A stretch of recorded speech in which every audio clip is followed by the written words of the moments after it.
हरे कृष्णा कृष्णा कृष्णा हरे हरे, हरे राम राम राम हरे हरे। श्री बृहद भागवतामृतम हम लोग श्रवण कर रहे थे। श्री सनातन गोस्वामी मंगलाचरण कर रहे हैं। मंगलाचरण में उन्होंने पहले भगवान कृष्ण के चरणों में स्तुति की, श्री चैतन्य महाप्रभु के चरणों में स्तुति की, मथुरा देवी की स्तुति की, वृंदावन धाम की, उसके बाद यमुना महारानी की, उसके बाद में गिरिराज जी की स्तुति की। 8वें श्लोक में श्री सनातन गोस्वामी भक्ति देवी की स्तुति कर रहे हैं। भक्ति देवी जयत जयत कृष्ण प्रेम भक्ति यदंग्रि निखिल निगम तत्वं गूढ़म आज्ञाय मुक्ति भजत शरण कामा वैष्णवै त्यज्यमाना जप यजन तपस्या न्यास निष्ठाम विहाय। जयत जयत क्या कह रहे हैं? जय हो जय हो। किसकी जय हो? श्री कृष्ण प्रेम भक्ति। श्री कृष्ण के चरणों में जो प्रेम भक्ति है उसकी जय हो। जो मुक्ति वैष्णवों के द्वारा त्याज्य होकर भी निखिल निगम तत्वों को भली भांति विवेचन कर जप यजन तप और संन्यास इन चारों आश्रमों की निष्ठा को परित्याग कर श्री कृष्ण प्रेम भक्ति के चरण कमलों की शरण ग्रहण करने की लालसा से उन चरण कमलों का आश्रय करती है।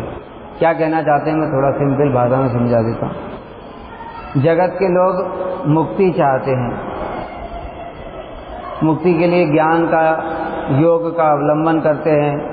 कोई जप करता है, कोई यज्ञ करता है, कोई तपस्या करता है, कोई संन्यास करता है। कह रहे जिन मुक्ति देवी के लिए ये लोग इतनी इतनी चेष्टा करते हैं वो मुक्ति देवी तो भक्ति के चरणों की दासी हैं। श्री कृष्ण प्रेम भक्ति जो है उनके चरण कमलों का आश्रय ग्रहण करती है वो मुक्ति देवी। बताया भक्ति स्वयं स्थिर तरह भगवान यदि स्यात् दैवेन न फलति दिव्य किशोर मूर्ति। मुक्ति स्वयं मुकुलितांजलि सेवते अस्मान धर्म अर्थ काम गतय समय प्रतीक्षा। भक्ति स्वयं स्थिर तरह।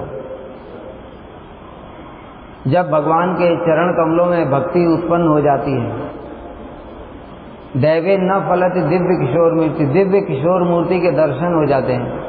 किसकी कृपा से? भक्ति की कृपा से। केवल भक्ति से ही कृष्ण के दर्शन हो सकते हैं, अन्य कोई भी उपाय नहीं है। भक्तिरेवेनम नयति भक्तिरेवेनम दर्शयति भक्ति वशः पुरुषो भक्तिरेव भूयति। भक्ति रेव एनम नयति। भक्ति एव माने निश्चय रूप से एकमात्र भक्ति के द्वारा ही नयति माने पास ले जा सकते, भगवान के पास हम जा सकते हैं। भक्ति रेव एनम दर्शयति। भक्ति के द्वारा ही भगवान के दर्शन संभव हैं। भक्ति वशः पुरुषो। कृष्ण केवल भक्ति के ही वशीभूत हैं। भक्ति रेव भूयसी। भक्ति सर्वोत्तम है। अच्छा तो कोई कह सकता है कि हम ज्ञान तप योग इन सब के द्वारा भी भगवान के दर्शन कर सकते हैं। क्या प्रमाण है कि केवल भक्ति के द्वारा ही दर्शन संभव है? बताओ कैसे सिद्ध करोगे? यहाँ पर श्लोक में बोला है भक्ति रेवेनम नयति भक्ति रेवेनम दर्शयति। भक्ति से ही दर्शन होता है। भक्ति से ही वशा पुरुषो। भक्ति के ही भगवान पुरुष वशीभूत हैं। इसका कोई शास्त्र प्रमाण है कि केवल भक्ति से ही दर्शन होगा? भक्ति के ही भगवान वशीभूत हैं। गीता में भगवान ने बोला है ना हम वेदै न तपसा न दाने न चेज्या शक्य एवं विदो दृष्टुम दृष्टवानस माम यथा। भगवान स्वयं ही बोल रहे हैं तो हमको तो कुछ टीका लगाने की जरूरत ही नहीं है। दर्शन किसके करने हैं? भगवान के। बोल कौन रहा है? भगवान बोल रहे हैं। मेरा दर्शन कैसे होगा? सुन लो। अर्जुन, जब अर्जुन को विश्व रूप दिखाया तब भगवान ने ये बात बोली, ना हम वेदई, वेद अध्ययन के द्वारा, न तपसा, तपस्या के द्वारा, ना हम वेदई न तपसा, न दानेन, दान के द्वारा, न च इज्जया, पूजा पाठ बहुत सारा करने से, अलग अलग प्रकार का, भक्ति वाला पूजा पाठ नहीं कह रहे हैं, ठीक है। शक्य एवं विदो दृष्टुम, इस प्रकार से तुम मेरा दर्शन नहीं कर सकते इन सब चीजों के द्वारा। दृष्टवानस माम यथा, जैसा तुम मुझे देख रहे हो। कैसा देख रहे हो? भगवान का जो विश्व रूप दिखाया, वैसा विश्व रूप अन्य किसी विधि के द्वारा भी नहीं देखा जा सकता। तो अर्जुन ने पूछा, फिर ये सब तो आपने मना कर दिया, वेद नहीं, तपसा नहीं, दान नहीं, इज्जा नहीं, कुछ नहीं, तो फिर दर्शन कैसे करूंगा? तो भगवान ने बोला, भक्त्या तो अनन्या सत्य एवं विदो अर्जुनम ज्ञातुम दृष्टुम च तत्वेन प्रवेष्टुम च परंतप। अगले श्लोक में भगवान कह रहे हैं, भक्त्या तो अनन्या, केवल मात्र अनन्य भक्ति के द्वारा ही शक्य एवं विदो अर्जुन, इस प्रकार से तुम मेरा दर्शन कर सकते हो, जो विश्व रूप देखा। ज्ञातुम, मुझे जान सकते हो, दृष्टुम, देख सकते हो, प्रवेष्टुम, मेरे धाम में प्रवेश कर सकते हो। इसके अतिरिक्त और कोई उपाय नहीं। अब यहाँ पर विशेष बात थी, भक्त्या तो अनन्या, अनन्य भक्ति के द्वारा। सामान्य जैसे हम भक्ति कर रहे हैं वैसी भक्ति नहीं, अनन्य भक्ति क्या होती है? अनन्य बताया था, तीन चीजों से मिलकर के अनन्य भाव बनता है। यह अनन्य शब्द शास्त्र में सब जगह यूज हुआ है, इसलिए इसको जानना बहुत जरूरी है। अनन्य का मतलब होता है, पहला, कृष्ण को छोड़ करके अन्य किसी देवी देवता का आश्रय ग्रहण नहीं करना चाहिए। दूसरा, भक्ति के अतिरिक्त कर्म ज्ञान योग का आश्रय नहीं लेना चाहिए। तीसरा, कृष्ण की सेवा के अतिरिक्त अपनी कोई भी भोग और मोक्ष की कामना नहीं होना चाहिए। लिख लेना तीनों, बाद में रिकॉर्डिंग सुन करके लिख लेना। पहला बताया क्या? कृष्ण के अतिरिक्त अन्य किसी देवी देवता का आश्रय नहीं लेना है। दूसरा, भक्ति के अतिरिक्त कर्म ज्ञान योग का आश्रय नहीं लेना। और तीसरा, कृष्ण की सेवा के अतिरिक्त अन्य कोई भी स्वभोग की, भोग और मोक्ष की कामना नहीं होना चाहिए। ये तीनों को मिला करके अनन्य भाव बनता है। तो इसलिए यहाँ पर बता रहे हैं कि गीता में भगवान के वेद, योग, तपस्या, ज्ञान, ध्यान, इन सब के द्वारा मेरा दर्शन संभव नहीं है, केवल मात्र अनन्य भक्ति के द्वारा ही मेरा दर्शन संभव है। गीता के अंतिम अध्याय में, 18वें अध्याय में भगवान कहते हैं, भक्त्या माम अभिजानाति यावान यह च अस्मि तत्वतः ततो माम तत्वतो ज्ञात्वा विशते तदनंतरम। भक्त्या माम अभिजानाति, मुझे केवल मात्र भक्ति के द्वारा ही पूर्ण रूप में जान सकते। जानाति, अभिजानाति, विशेष रूप से। क्यों विशेष रूप से क्यों बोला? क्योंकि ज्ञानी लोग भी भगवान को जानते हैं, लेकिन क्या जानते हैं? एक अंश जानते हैं।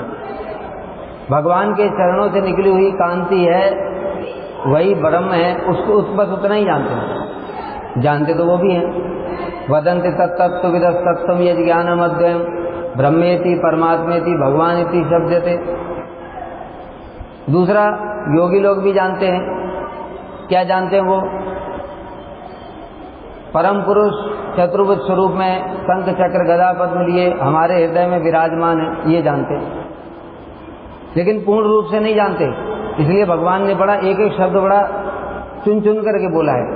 यावान यह च अस्मि तत्वतः, जैसा मैं तत्वतः हूँ पूर्ण रूप में, वैसा अगर कोई जानना है तो भक्त्या माम अभिजानाति, केवल मात्र भक्ति के द्वारा ही पूर्ण रूप में जान सकते।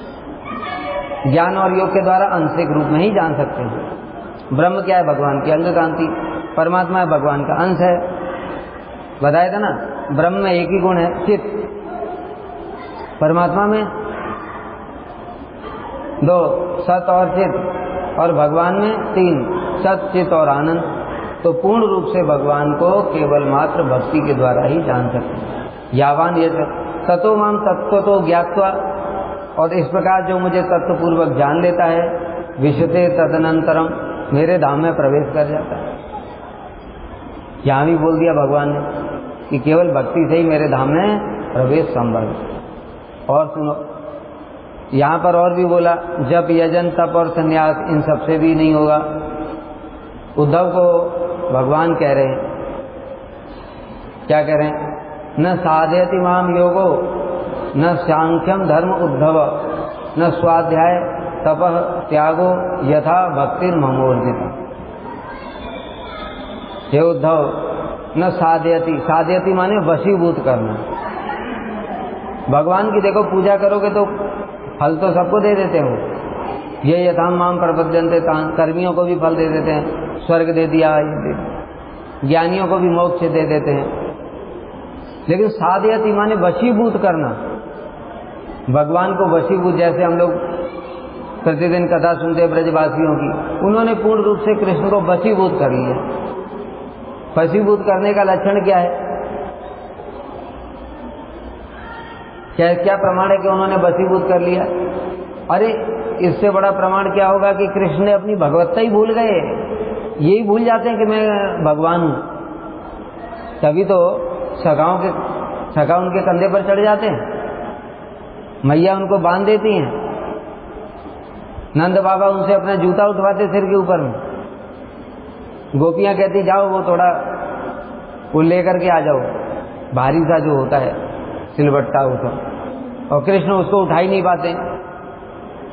तो गोपियां उनको मजाक उड़ाती, कहते थे क्या गाय चराएगा ये तो कुछ भी नहीं कर पाता है।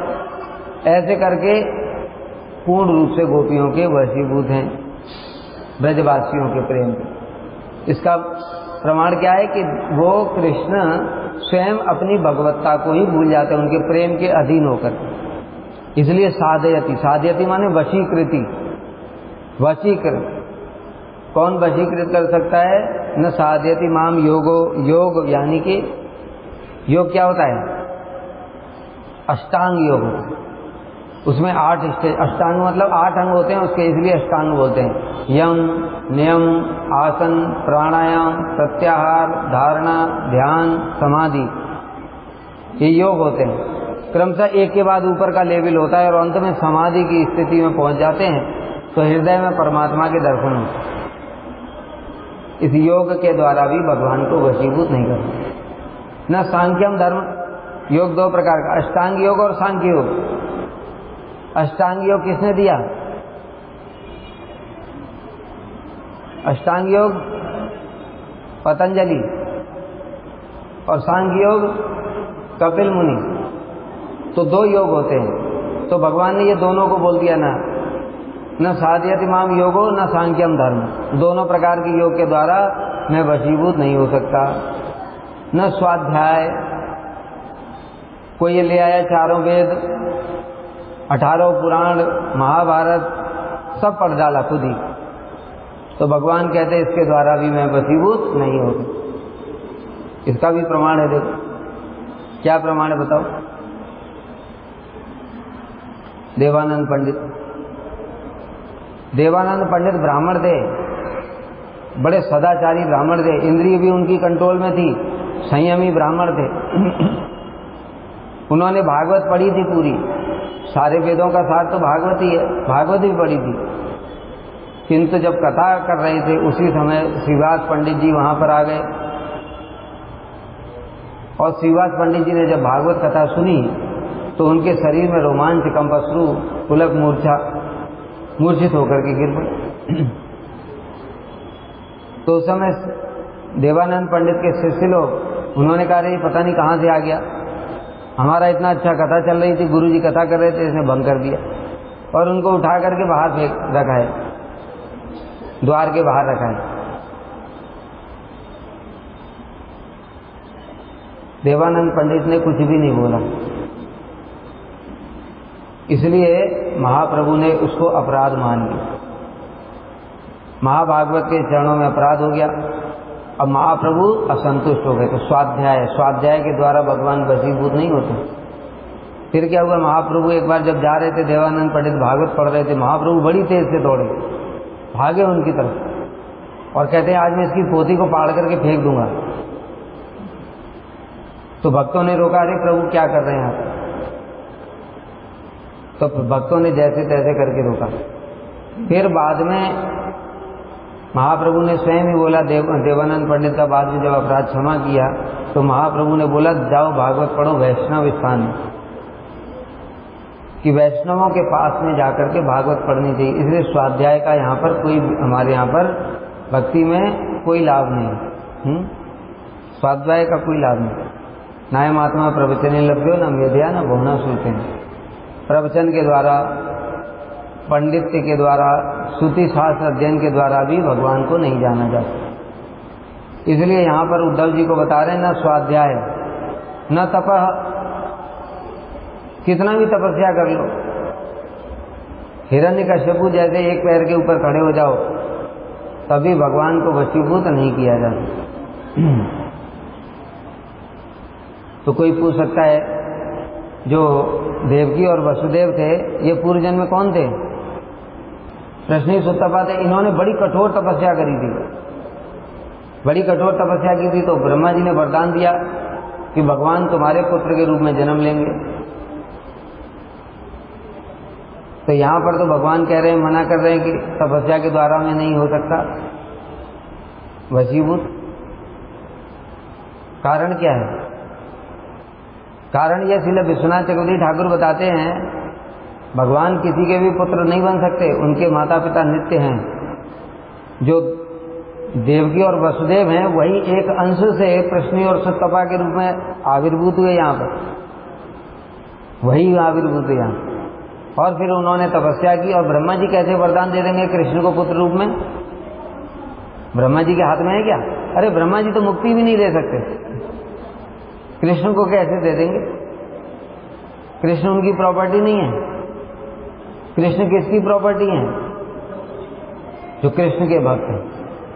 तो इसलिए जो द्रोण, प्रश्नी और सुतपा थे वो पूर्व में क्या भगवान के नित्य पार्षद हैं, वो वसुदेव और देवकी। इसलिए उन्होंने ही तपस्या करी और उन्होंने तपस्या करके फिर वही वसुदेव और देवकी के रूप में फिर प्रकट हुए। इस प्रकार से दूसरा, ये जो तपस्या ये शुष्क तपस्या नहीं है। दूसरा सामंजस्य क्या है? ये शुष्क तपस्या नहीं। शुष्क तपस्या मतलब जो भगवान की प्रीति के लिए जो तपस्या की जाती है वो अलग है। एक ही चीज तो है। कर्म और भक्ति में क्या अंतर हो जाता है? जो अपने लिए करते हैं वो कर्म हो जाता है, जो भगवान की प्रीति के लिए करते हैं वो भक्ति हो जाती है। तो इसलिए शुष्क तपस्या मतलब क्या? केवल कठोर परिश्रम करना, वो नहीं है। भगवान की प्रीति के लिए, भगवान को पुत्र रूप में प्राप्त करके उनकी सेवा प्राप्त करने के लिए, इस प्रकार से सेवा की भावना से जो तपस्या की जाती वो अलग है। जैसे यज्ञ, दान, व्रत, तप, इसके द्वारा भगवान कहते हैं वशीभूत नहीं होते। लेकिन वैष्णव लोग भी तो यज्ञ, दान, व्रत करते हैं कि नहीं करते? यज्ञ करते हैं हम लोग, लेकिन किसके लिए करते हैं? वो नरसिंह चतुर्दशी को यज्ञ नहीं किया, लेकिन किसके लिए किया? नरसिंह देव की संतुष्टि के लिए, उनकी सेवा के लिए, उनको संतुष्ट करने के लिए, उनकी प्रीति के लिए। दान मतलब क्या? वैष्णवों को दान, वो दान नहीं होता है, वो सेवा होती है। व्रत, एकादशी व्रत किसके लिए? कृष्ण की प्रीति के लिए।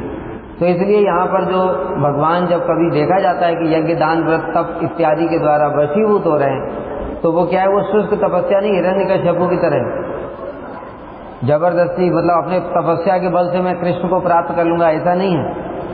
अगर अहंकार होगा इस प्रकार का तो भगवान कभी नहीं करेंगे। उल्टे पेड़ के ऊपर डाल पर उल्टे लटक करके नीचे हाथ करके तपस्या करो तो भी नहीं होंगे, अहंकार में करोगे तो। लेकिन जब भगवान की प्रीति के लिए, उनकी सेवा के लिए करोगे तो संतुष्ट हो जाएंगे। ये न साध्यति माम योगो न सांख्यम धर्म उद्धव न स्वाध्याय तपः त्यागो। सब कुछ त्याग करके हिमालय में चले गए, जंगल में चले गए, तब भी नहीं होगा। यथा भक्ति मोदिता, जैसे भक्ति मुझे वशीभूत कर लेती है उस प्रकार से अन्य कोई भी साधन मुझे वशीभूत नहीं कर सकता। भगवान स्वयं ही कह रहे हैं। तो इसलिए यहाँ पर और एक श्री सनातन गोस्वामी बता रहे हैं, जो मुक्ति वैष्णवों के द्वारा त्याज्य होकर, मतलब जिस मुक्ति को वैष्णव लोग त्याग कर देते हैं, तो त्याग कर दिया मुक्ति को, तो फिर कहाँ आश्रय ग्रहण करेगी? तो भक्ति देवी के चरणों में आश्रय ग्रहण करेगी कि आप मुझे अपनी दासी बना लो। इसलिए हरि भक्ति महादेव्या सर्वा मुक्तादि सिद्धया भुक्तश्चार्भुतास्तस्या चेटिकावत अनुवृता। हरि भक्ति महादेव्या, महादेवी है हरि भक्ति। सर्वा मुक्त आदि सिद्धया, मुक्ति आदि सिद्धि, अष्ट सिद्धियां, नवनिधियां, अणिमा लघिमा इत्यादि सिद्धियां होती हैं। इनको प्राप्त करने के लिए लोग क्या क्या नहीं करते पता है? अणिमा जानते हो? अणिमा क्या होता है? अणु रूप धारण कर लिया, अणु इतना छोटा। जैसे हनुमान जी जब जा रहे थे लंका में प्रवेश कर रहे थे, लंका में प्रवेश कर रहे थे तो एकदम छोटे से मच्छर जैसे बन गए। वो लंकिनी फिर भी देख लिया, वो लंकिनी ने फिर भी देख लिया, कहते रहे कहाँ जा रहा है, मेरी आज्ञा के बिना घुस जाएगा क्या? तो हनुमान जी तुरंत विशाल हो गए, लगिमा विशाल रूप धारण करने में, और लंकिनी के एक घूसा मारा, एक ही में प्राण त्याग दिया। सुरसा जो देवताओं की नाग माता थी हैं, वो हनुमान जी की परीक्षा करने के लिए आई, तो उसने कहा कि मैं तुम्हें खा जाऊंगी। तो हनुमान जी ने कहा ठीक है खा लो। तो उसका जो मुख, उसने मुख फाड़ा तो हनुमान जी ने उसका डबल रूप धारण कर लिया, लगिमा। फिर उसने और रूप बढ़ाया, 1 योजन का मुख फैला दिया सुरसा ने, तो हनुमान जी 2 योजन के हो गए। उसने 4 योजन का मुख फैला दिया, हनुमान जी 8 योजन हो गए। ऐसे करते करते उसने 100 योजन का मुख फैला दिया, तो हनुमान जी साथ ही साथ फिर से छोटे मच्छर जैसे हो गए, उसके मुख में जाकर के निकल आए। अभी 100 योजन का मुख है तो बंद करने में तो टाइम लगेगा, इसलिए हनुमान जी उसके मुख में जाकर के बाहर निकल आए और कहते देखो मैं तो निकल करके आ गया, अब मुझे छोड़ दो। तो उन्होंने कहा ठीक है, मैं नाग माता हूं, तुम्हारी परीक्षा लेने के लिए आई थी। तो इस प्रकार से अणिमा लगिमा और पृथ्वी के अंदर प्रवेश कर जाना, यहीं से हाथ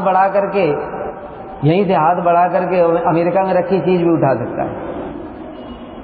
मन की गति से चलना, सूक्ष्म शरीर धारण करके हवा के साथ साथ, जैसे भूत होते हैं ना, भूत प्रेत हवा में रहते हैं, ऐसे हवा में उड़ जाना, हवा में प्रवेश करके मन की गति से तेज चलना, ऐसे ये सब सिद्धियां होती हैं। इन सिद्धियों की प्राप्ति के लिए क्या क्या नहीं करते लोग, वो सिद्धियां क्या है?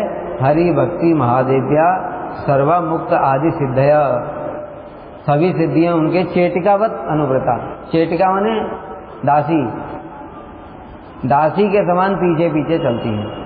इसलिए अभी जो हमने श्लोक बताया, भक्ति स्वयं स्थिरतरा भगवान यदि चाहे, हे प्रभु आपके चरणों में अगर भक्ति हो जाती है तो क्या होता है? दैवे न फैलती दिव्य किशोर मूर्ति, आपकी दिव्य किशोर मूर्ति के दर्शन हो जाते हैं। और क्या होता है? मुक्ति स्वयं उकुलितांजलि सेवते अस्मान, मुक्ति दासी की भांति हाथ जोड़ करके खड़ी रहती है, हे भक्ति देवी आप मुझे थोड़ा सेवा का मौका दो। और धर्म अर्थ काम गते समय प्रति, धर्म अर्थ काम तो गेट के बाहर, दरवाजे के बाहर खड़े हुए हैं, हमारा नंबर कब आएगा? भीतर में तो मुक्ति देवी है, जब पहले उनको सेवा मिलेगी तब तो बाद में हमारा नंबर आएगा। ऐसे करते। इसलिए एक बार क्या हुआ, एक साधु थे, मुक्ति देवी उनके पास में पहुंची और कहने लगी मैं आपकी सेवा करने के लिए आई हूं। पूछा कौन हो तुम? कहते मैं मुक्ति देवी हूं। तो साधु ने कहा दूर हट। इतने जन्मों के पश्चात में थोड़ा हरि भक्ति रूपी शीतल जल एक बूंद मेरे हृदय में पड़ा है तो थोड़ा हृदय शांत हुआ। कब से कामना वासनाओं से जल रहा था मैं, और फिर तू आ गई मुझे जलाने के लिए, भाग जाए यहां से। तो भक्त लोग ऐसे करके मुक्ति देवी को भगा देते हैं, उनको सेवा का सुयोग नहीं देते। भगवान कपिल देव ने क्या बोला? सालोक के शास्त्री सारूप के सामीप एकत्वम अप्युता दीयमानम न गणन्ते बिना मत सेवनम जनम। सालोक के शास्त्री सारूप के सामीप साहित्य, ये मुक्ति में अपने भक्तों को देना चाहता हूं, किंतु फिर भी वो ग्रहण नहीं करते।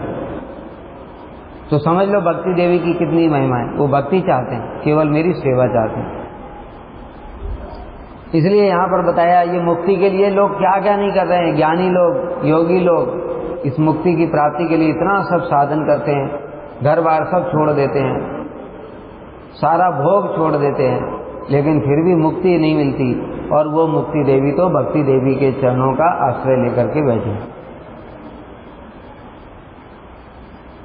जयत जयत, वो सच्चिदानंद रूपा श्री कृष्ण प्रेम भक्ति की कृपा प्राप्ति के लिए उसका उत्कर्ष श्री सनातन गोस्वामी वर्णन कर रहे हैं। अब यहां पर बताया एक और बात, सच्चिदानंद रूपा।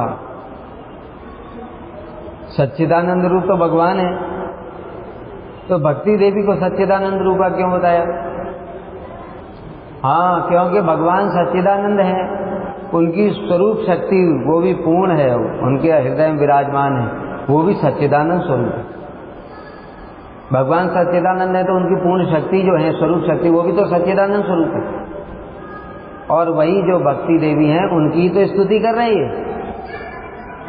स्वरूप शक्ति की हिलादनी वृत्ति तो भक्ति है, और क्या है भक्ति? इसलिए सच्चिदानंद स्वरूप, जयत जयत इत्यादि के द्वारा सच्चिदानंद स्वरूप कृष्ण प्रेम भक्ति की प्राप्ति के लिए उसका उत्कर्ष वर्णन कर रहे हैं। कृष्ण भक्ति, कृष्ण प्रेम भक्ति सर्वोत्कर्ष से विराजमान हो रही हैं। कृष्ण के प्रति जो प्रेम या भक्ति है उसी को कृष्ण प्रेम भक्ति कहते हैं। मुक्ति जिनके चरण कमलों की एकमात्र भजन करती है। बता दिया ये सब बातें तो, अर्थात श्रवण कीर्तन आदि रूपा नवदा भक्ति में से किसी एक अंग का किंचित मात्र एक बार आश्रय करने से ही मुक्ति प्राप्त हो जाए। मुक्ति गौड़ रूप में प्राप्त होती है, मुख्य रूप में नहीं। क्योंकि भाई अगर भगवान की सेवा करनी है, भगवान कहाँ पर है? भगवान कहाँ पर है? भगवान अपने धाम में है ना। तो धाम में जाओगे तो यहाँ से ब्रह्मांड से तो निकलना ही पड़ेगा, और ये ब्रह्मांड से निकल गए उसी को तो मुक्ति कहते हैं। तो मुक्ति तो अपने आप ही प्राप्त हो जाती है। जैसे बताया था सवेरे, 1000 का नोट है, उसमें 5 का नोट तो अपने आप ही है कि नहीं? 1000 के अंदर में 5 का नोट है कि नहीं है? उसी प्रकार से जो भक्ति है उसके अंदर में मुक्ति तो ऑलरेडी है। क्यों? क्योंकि भगवान के धाम को जाएंगे, भगवान के धाम को जब जाएंगे तो यहाँ से ब्रह्मांड से तो बाहर निकल करके भगवान के धाम को जाएंगे, और ब्रह्मांड के धाम, ब्रह्मांड से बाहर निकल गए, मुक्ति हो गई। लेकिन ये ज्ञानियों की मुक्ति जो है वो ब्रह्मांड के बाहर निकलने से होती है। इस ब्रह्मांड में रह करके ज्ञानी योगी मुक्त नहीं हो सकते, लेकिन जो भक्त होते हैं वो यहाँ रहकर भी मुक्त होते हैं। ये विशेष बात समझ में आ रहा है? कैसे हमारे सभी गुरुवर, श्रील प्रभुपाद, हमारे गुरु जी, जितने भी सब हमारे आचार्य हैं, वो सभी जगत में आए कि नहीं? तो जगत में आए तो क्या वो बद्ध हो गए? वो यहाँ रहते हुए भी मुक्त थे, यही उनकी महिमा है। लेकिन ज्ञानी और योगी यहाँ रहते हुए मुक्त नहीं हो सकते। उनको जब तक ये स्थूल शरीर त्याग नहीं करेंगे तब तक मुक्ति नहीं मिलेगी। इसलिए भक्तों को बताया गया जीवोन्मुक्त, वो जीवित अवस्था में ही मुक्त है, उनको माया स्पर्श भी नहीं कर सकती। इसलिए भक्ति के आनुषंगिक फल के रूप में ही मुक्ति मिल जाती है। और यहाँ बैठे बैठे भी वो मुक्त हैं, क्योंकि जब बताया ना, जब माया स्पर्श ही नहीं कर सकती, उनका शरीर सच्चिदानंदमय है। श्री सनातन गोस्वामी को क्या बोला महाप्रभु ने? सनातन, तुम्हारा शरीर तो अपराकृत है, तुम्हारा शरीर तो मेरा है। मेरा भगवान का शरीर क्या होता है? जड़ जड़ कोई वस्तु भगवान की होती है। भगवान की जो वस्तु है वो सभी चिन्मय है। इसलिए तुम्हारा शरीर तो ऐसा है, उसमें से मुझे 4 द्रव्यों की सुगंध आती है।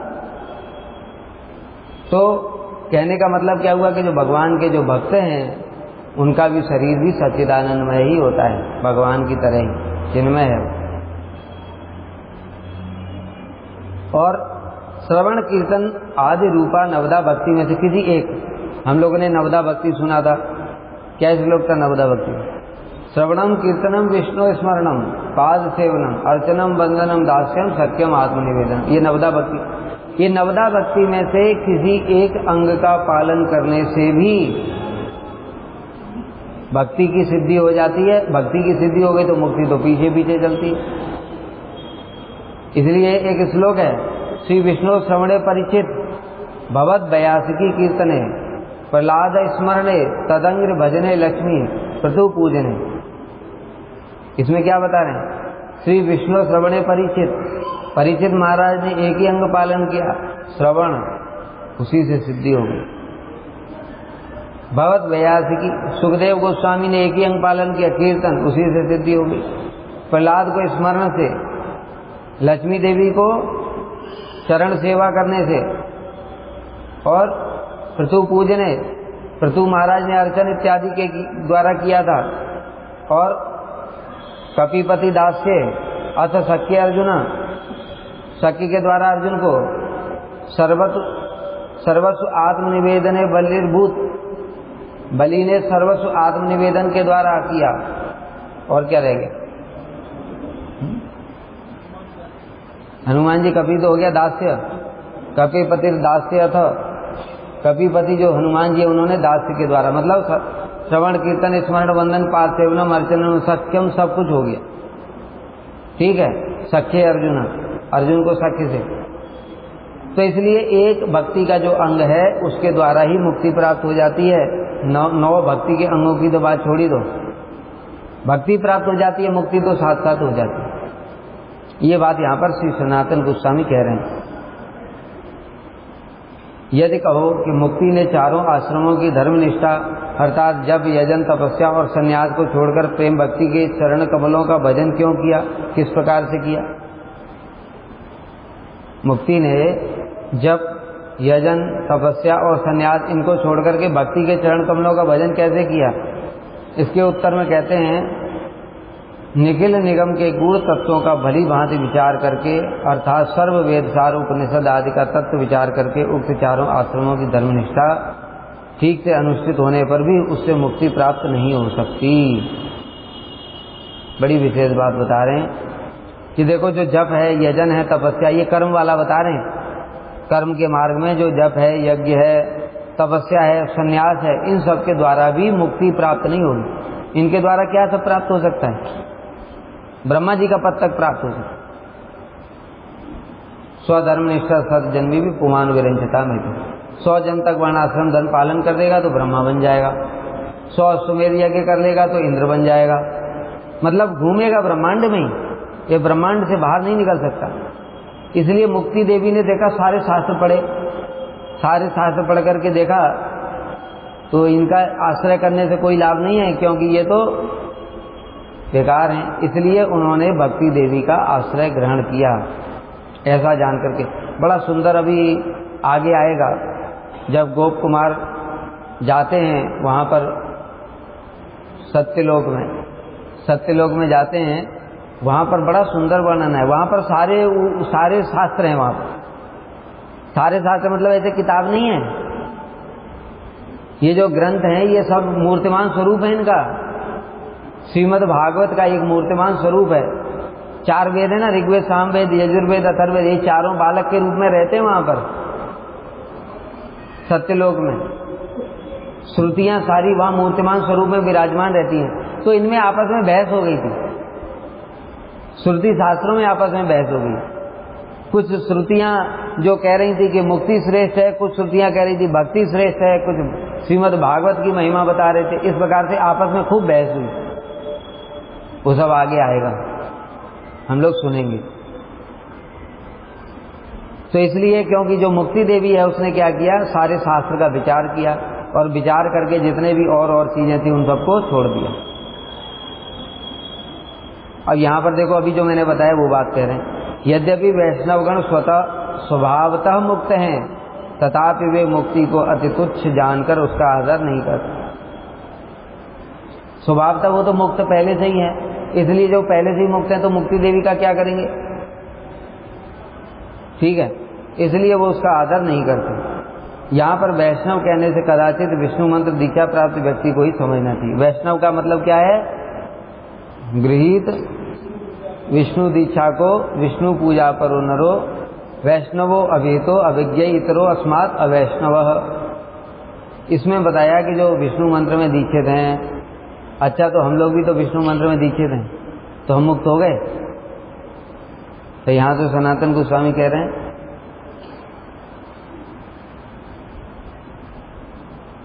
यहां पर सनातन गोस्वामी क्या कह रहे हैं? वैष्णव, जैसे भक्ति कहने से शुद्ध भक्ति, प्रसंग देखना पड़ता है। शुद्ध भक्ति का मतलब भाव भक्ति, प्रेम भक्ति शुद्ध भक्ति है, साधन भक्ति शुद्ध भक्ति नहीं है। ठीक है। उसी प्रकार से यहाँ वैष्णव कहने से मतलब शुद्ध वैष्णव, मतलब भाव भक्त। जो भाव भक्त है वो मुक्त है, वो मुक्त है। वैष्णवों द्वारा मुक्ति त्याज्य है कहने से समझना चाहिए कि मुक्ति स्वयं दासी के समान उपस्थित होने पर भी वैष्णव गण उसकी उपेक्षा करते हैं। जो मुक्ति अभी बताया था ना, वैष्णव के पास में आई और कहने लगी कि मैं आपकी सेवा करना चाहती हूँ, उसने वैष्णव ने क्या बोला? भाग यहाँ से, दूर हट, फिर से मुझे ताप देने के लिए आ गई। मतलब क्या है? मुक्ति मुक्ति सिद्धिकामी सकली अशांत, सब अशांत, उनका हृदय जलता रहता है। कृष्ण भक्त निष्कामत एव शांत, जो कृष्ण भक्त है केवल वही शांत रह सकता है। क्योंकि जब तक हृदय में कामना, वासना, भोग, मोक्ष की कामना कुछ भी रहेगी, तब तक हृदय जलता रहेगा। जलने मतलब कब मिलेगा, कब मिलेगा, कैसे मिलेगा, अभी तक मिला नहीं, ऐसा वैसा चलता ही रहता है। जब तक ये बातें चलेंगी तब तक तो हृदय जलेगा ना। लेकिन जब भक्ति आ जाती है तो अब कुछ भी, कोई कामना नहीं रहती, तब कोई कामना भी नहीं रहती, और इसलिए हृदय परम शांत हो जाता है। वर्तमान काल की सूचक त्यज्य माना क्रिया प्रयोग से प्रतीत होता है कि मुक्ति स्वयं उपस्थित होने पर भी वैष्णवों के लिए सदैव त्याज्य है। जो अभी यहाँ पर श्लोक में बताया ना, त्यज्य माना, यहाँ पर बताया था वैष्णव त्यज्य माना, वैष्णवों के द्वारा त्यक्त है, अर्थात कभी भी उसको ग्रहण नहीं करते।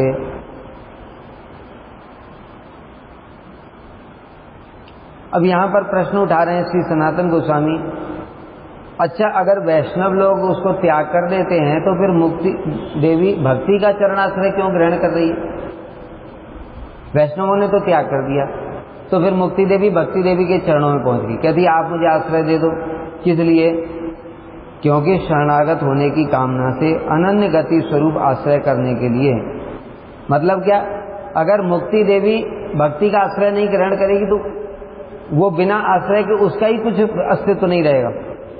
जैसे हम लोग कहते हैं ना, भक्ति में शरणागति, शरणागति के बिना हमारा कोई भी महत्व नहीं है। इसी प्रकार से जो मुक्ति देवी है वो भी बिना शरणागति के उसकी भी कोई मूल्य नहीं है। बिना भक्ति देवी के, शरणागति के, उसका भी कोई मूल्य नहीं है।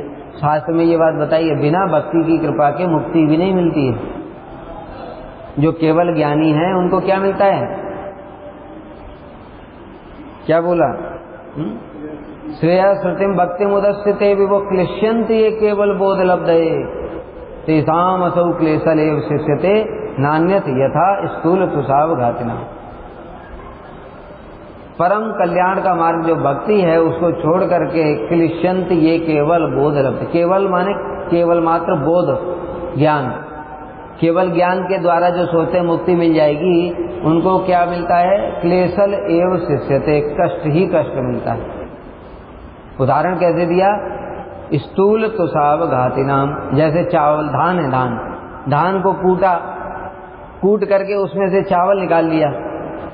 अब चावल को अलग करके जो बचा क्या? वो भूसी, वो भूसी को कोई कूटता रहे, एक कल्प तक कूटता रहे, तो क्या उसमें से चावल निकलेगा? नहीं निकलेगा। क्यों? सार तो निकल गया पहले। इसलिए कह रहे हैं कि मुक्ति देवी क्यों भक्ति का आश्रय ग्रहण करती है कि बिना भक्ति के मुक्ति मिलेगी ही नहीं। तो बिना भक्ति देवी की कृपा के मुक्ति का क्या मूल्य रहा? कुछ नहीं, वो पड़ी है जैसे तैसे कि कोई इसको ग्रहण ही नहीं कर सकता। जो ज्ञानी और योगी लोग मुक्ति चाहते हैं वो मुक्ति देवी उनके पास भी नहीं जा सकती भक्ति देवी की कृपा के बिना, इसलिए मुक्ति अनाथ हो जाएगी। इसलिए शरणागति ग्रहण करने के लिए ही मुक्ति देवी यहाँ भक्ति देवी के चरणों में प्रार्थना कर रही है।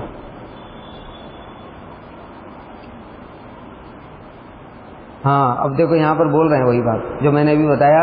अन्यथा अशरणागत होने, अगर शरणागत नहीं होगी तो क्या हो जाएगा?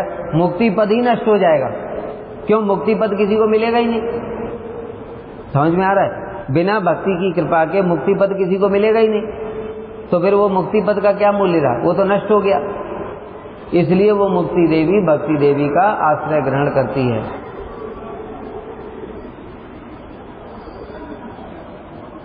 तात्पर्य है कि अलक्षित भाव से भी यदि कोई कृष्ण का आश्रय ग्रहण करे तो मुक्ति उस व्यक्ति के निकट दासी बनकर आती है, किंतु मूढ़ कामी व्यक्ति द्वारा मुक्ति के लिए प्राण देने पर भी मुक्ति कभी उसके प्रति कटाक्षपात नहीं। तात्पर्य क्या हुआ? मुक्ति ने भक्ति का आश्रय ग्रहण किया, अब जो भक्ति कर रहा है उसके पास में तो मुक्ति अपने आप ही आ गई, क्योंकि वो भक्ति के चरण आश्रय है। भाई जब महारानी हमारे घर में आ गई, किसी के घर में महारानी मतलब किसी के घर में मान लो प्रधानमंत्री आए, तो उसके सिक्योरिटी गार्ड तो अपने आप ही आएगा ना, वो तो प्रधानमंत्री से अलग रह ही नहीं सकता, नहीं तो उसकी नौकरी चली जाएगी। समझ में आ रहा है? जो सिक्योरिटी गार्ड है प्रधानमंत्री के, वो सब समय उसके साथ में रहेंगे। अगर प्रधानमंत्री ने हमारे घर में आ गए तो फिर सिक्योरिटी गार्ड को बुलाने की जरूरत है क्या? जरूरत ही नहीं है। इसलिए उसी प्रकार से जो भक्ति देवी हैं उनकी दासी है मुक्ति, और रानी जो स्वयं आ रही हैं तो दासी तो अपने आप ही पीछे पीछे आ गई। इसलिए भक्तों को अलग से मुक्ति प्राप्त करने के लिए कोई चेष्टा नहीं करनी पड़ती। किंतु जो मूढ़ कामी व्यक्ति हैं, जो केवल मुक्ति चाहते हैं बिना भक्ति की सहायता के, उनके प्रति मुक्ति देवी देखती भी नहीं है, बिल्कुल नहीं देखती। भक्ति को छोड़कर जो मुक्ति की कामना से केवल जप याजन तप और संन्यास आदि का अवलंबन करते हैं, वे मुक्ति कभी प्राप्त नहीं करते। अभी हमने जो बताया था, जहाँ तपस्या करके भक्ति प्राप्त कर रहे हैं, मतलब क्या है? भक्ति के द्वारा तपस्या कर रहे हैं। जैसे ध्रुव महाराज ने किया, तपस्या किया ना, भगवान को प्राप्त किया। कैसे? भक्ति के द्वारा, भक्ति के द्वारा तपस्या की। लेकिन भक्ति को छोड़ दिया और तपस्या किया तो कुछ भी प्राप्त नहीं होगा। क्लेशल है, क्लेशो अधिकतर तेसाम अव्यक्ता सक्त चेतसाम, गीता में ही भगवान ने बताया। इसलिए उनके लिए मुक्ति को दुर्लभ कहा गया है, किंतु मूढ़ व्यक्ति शास्त्र के इस गूढ़ रहस्य को नहीं समझता। लेकिन ये शास्त्र का जो गूढ़ रहस्य है कि मुक्ति देवी सदैव भक्ति के आश्रय में रहती है, ये मूर्ख व्यक्ति नहीं समझ पाते, और वो बस मुक्ति के लिए लगे पड़े हैं, ऐसा कर लूंगा तो मुक्ति हो जाएगी। इसलिए उनको केवल कष्ट ही कष्ट प्राप्त है। तो इस प्रकार से ये हमारा जो श्री सनातन गोस्वामी भक्ति देवी की प्रार्थना कर रहे हैं, ये हम लोगों ने आज सुना। कल और भी कुछ उदाहरण सुनेंगे भक्ति देवी की क्या महिमा है। ठीक है। वांछा कल्पतरुभ्यश्च कृपा सिंधुभ्यो पतितानां पावनेभ्यो वैष्णवेभ्यो नमो नमः।